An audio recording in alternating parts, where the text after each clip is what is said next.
Бразильский сериал «Клон» – теленовелла, которую хотя бы краем глаза видел каждый в начале 2000-х. При воспоминаниях о знаменитой мелодраме в голове невольно возникают образы восточной красавицы Жади, ее возлюбленного Лукаса и живописных улочек марокканского рынка. И сегодня у поклонников не пропал интерес к теленовелле Глории Перес. Они продолжают следить за судьбами актеров, сыгравших главные роли в «Клоне». И мы решили окунуться в воспоминания и узнать, как сегодня выглядят и чем занимаются звезды сериала, и вспомнить тех актеров, которых нет в живых. Друзья, в видео на нашем канале мы рассказали, как сложилась судьба актеров, которые сыграли в сериале роли Жади и Лукаса, Назиры и Миру, Ивети и Леонидаса, Саида и Латифы. Ссылки на наши ролики, посвященные этой мыльной опере, мы оставили в описании под видео. Обязательно переходите по ссылкам и вспоминайте любимых героев. Даниэла Эскобар запомнилась поклонникам сериала по роли нелюбимой супруги Лукаса, Маизы, которая гордо заявляла, что превращает свои слезы в бриллианты. Героиня Даниэлы не только терпит безразличие и измены мужа, но и помогает дочери справиться с наркозависимостью. Эскобар серьезно готовилась к роли и даже консультировалась с профессиональными психотерапевтами. Главной работой в своей карьере Эскобар считает вовсе не «Клон», который прославил ее на весь мир, а мини-сериал «Бразильская акварель». Ради этого проекта актриса в свое время отстригла длинные волосы, похудела на 15 килограммов и научилась имитировать румынский акцент. После съемок в «Клоне» Даниэла продолжила сериальную карьеру, а также одно время вела популярное ток-шоу на бразильском телевидении. Еще до «Клона» Эскобар вышла замуж за известного в Бразилии режиссера Жайме Монжардима, который в будущем отвечал за съемки «Клона». Ходили слухи, будто роль Маизы Даниэла получила благодаря супругу. В 1998 году актриса подарила Жайме сына Андре, и со стороны казалось, что в семье царит идиллия. Однако в 2003-м союз актрисы и режиссера распался. Говорили, что Монжардим увлекся Камилой Моргаду, которая играла главную роль в его фильме «Ольга». Что касается Даниэлы, то ей пришлось в одиночку растить сына. В следующий раз звезда «Клона» вышла замуж только в 2009 году. Вторым избранником актрисы стал человек, далекий от кинематографа – предприниматель Марсело Вёльнер. Однако этот брак продлился меньше года. После развода Эскобар вместе с сыном переехала в Лос-Анджелес и последние годы крайне избирательно снимается в проектах для бразильского телевидения. В США она наслаждается жизнью, много времени проводит с друзьями, ездит верхом и ухаживает за своими 2 черными котами. В свободное время актриса занимается спортом, стараясь поддерживать себя в форме. В свои 53 года Даниэла может похвастать стройной фигурой. Если сейчас в жизни Эскобар любимый человек, для поклонников остается загадкой. В сериале «Клон» 43-летняя Дебора Фалабелла сыграла дочь Лукаса и Маизы Мел, трудного подростка, страдающего наркотической зависимостью.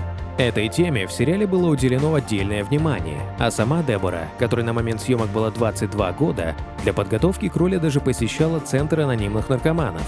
Именно после съемок в «Клоне» на актрису обратили внимание многие режиссеры и начали приглашать ее в свои сериалы и картины.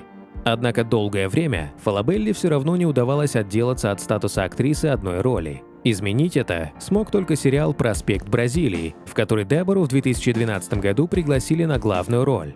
Партнером Фалабеллы по съемкам стал ее экранный папа из «Клона» Мурило Бенисио. Этим звездным дуэтом создатели сериала хотели повторить успех «Клона». На съемках финальных сцен «Проспекта Бразилии» между Деборой и Мурило завязался роман. Ранее они относились друг к другу исключительно по-дружески, ведь в годы съемок «Клона» Мурило встречался со своей экранной любовью Джованной Антонелли, а Дебора состояла в отношениях с Даниэлем де Оливьерой.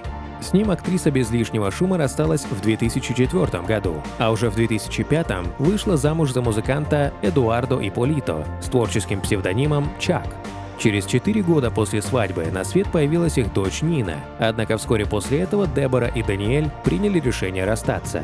Следующим возлюбленным Фалабеллы стал актер Даниэль Алвим, но его она бросила как раз ради Мурило Бенисио. С Мурило Дебора была вместе 7 лет. Официально отношения пара не узаконила, однако в интервью они часто называют друг друга мужем и женой, а также не забывали говорить о своей фантастической совместимости. Поклонники были убеждены, что дело идет к свадьбе, однако весной 2019 года пара неожиданно заявила о своем расставании. Что именно стало причиной разрыва, они не уточнили. Однако всего через несколько дней после этой новости Мурило уже опубликовал в своем личном аккаунте фото с новой пассией – Мануэлой Диас. Дебора никаких комментариев на этот счет так и не дала. Вскоре после расставания с Бенисио у Фалабеллы также начался новый роман. Избранником актрисы стал ее партнер по театру Густаво Ваз. Однако в начале 2021 года Дебора и Густаво расстались, но при этом они остались близкими друзьями. С того момента о личной жизни актрисы ничего не известно. В сериале снялись как бразильские звезды первой величины, так и начинающие актеры. Многие из них работали над клоном уже в преклонном возрасте, и сейчас их нет в живых. Другие же скончались преждевременно от болезней. Мара Манзан сыграла Донну Одетти.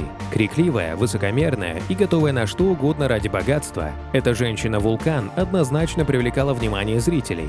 За ней и ее дочерью Карлой интересно наблюдать с первого их появления в сериале и до самого последнего эпизода. Манзан блестяще справилась с ролью Одетти, у которой каждая секунда – вспышка. После завершения съемок в «Клоне» Мара прожила совсем недолго. Ее смерть от рака поклонники называют трагедией, ведь бразильская звезда скончалась внезапно. Еще в 2008 году Маре поставили неутешительный диагноз – рак легких. Актриса обратилась к специалистам, и те провели экстренную операцию. Врачам удалось удалить злокачественную опухоль, и на время Манзан вернулась к привычному образу жизни. Но на следующий год у нее снова начались проблемы со здоровьем. На этот раз медики были бессильны. 13 ноября 2009 года Мара умерла в возрасте 57 лет. Создатели «Клона» время от времени вводили в сериал персонажей, которые на первый взгляд никак не влияли на сюжет. При этом каждый из них идеально вписывался в канву повествования, делая историю только интереснее. Одним из таких героев был двоюродный брат Саида и Мохаммеда Мустафа, который появляется только во второй половине сериала. Эту роль сыграл Перри Салес. В «Клоне» на примере этого персонажа создатели показали, с какими трудностями могут столкнуться мусульманин и бразильянка в браке. К слову, в сериале Перри пришлось играть с бывшей женой, красоткой Верой Фишер.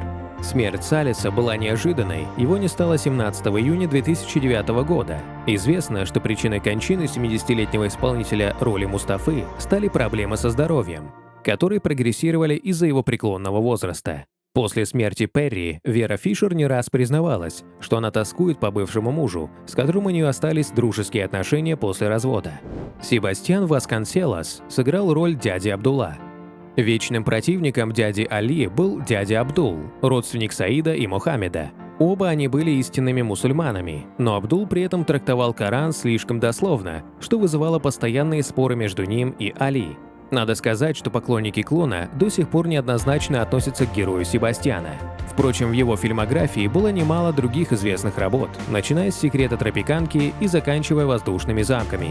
В нулевые Васконселос все реже стал мелькать на экранах из-за проблем со здоровьем. Его не стало 15 июля 2013 года в возрасте 86 лет. Ходят слухи, что психическое расстройство могло повлиять на состояние звезды «Клона». В заключение стоит добавить имя еще одного умершего актера сериала «Клон» – Гильерме Карана, которого зрители запомнили по роли Рапазау, обаятельного и безобидного мошенника из автомастерской. Каждое появление героя в кадре с его напарником Лижейру вызывало у зрителей улыбку. Персонаж не был значимым для главной сюжетной линии, а роль Карана была второстепенной. Однако публика оценила актерские способности Гильерме и с восторгом наблюдала за тем, как Рапазау пытался заработать денег, не стесняясь обманывать тех, кто ему верил. В 2016 году, когда актеру было 58 лет, он ушел из жизни. Причиной смерти стали проблемы со здоровьем. Известно, что актер страдал от серьезного психического расстройства, толчок которому дало пережитое сильное потрясение. Гильермо пытался восстановить свое душевное здоровье и долго лечился в клиниках, пропав с экранов в 2006 году.